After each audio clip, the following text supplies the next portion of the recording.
Romain Daubry est avec nous depuis Bourse Direct. Bonjour Romain.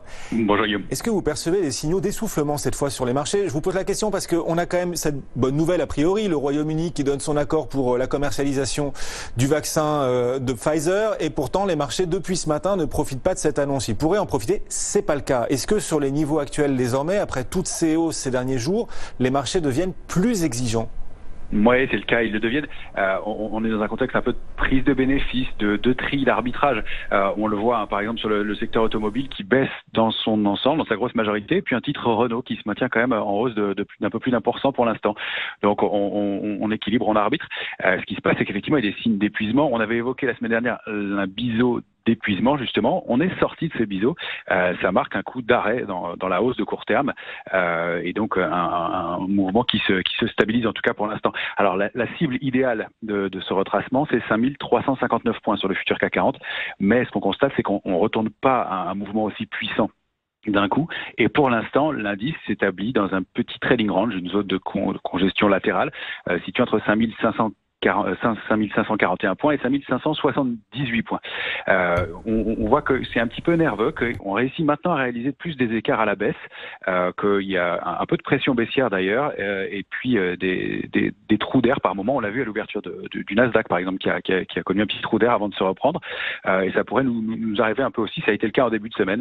On voit que les vendeurs aussi appuie un peu sur le mouvement, puisqu'il y a eu 12 000 contrats futurs ouverts contre 5 600 points en début de semaine. Donc un peu de pression baissière du côté de la spéculation, puis des volumes plus lourds à la baisse aussi lundi, avec plus de 6 milliards traités dans la séance de baisse qu'on a connue.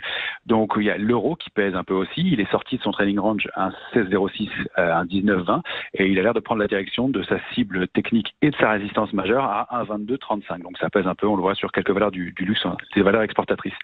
Donc pas d'alerte majeure. Pour l'indice parisien, moi je pense qu'on pourrait aller cibler à la rupture de ce trading range, donc sous 5541, la zone 5440, 5450 qui est importante. On n'irait peut-être même pas chercher la cible idéale de retracement parce que le marché est quand même très fort globalement.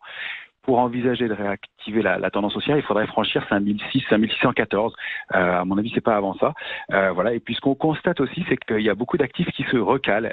Le Brent qui consolidait depuis une semaine vient de réagir sur une zone d'achat qui peut être intéressante, 46,70, 47,10, avec comme cible 51,40, 55,70.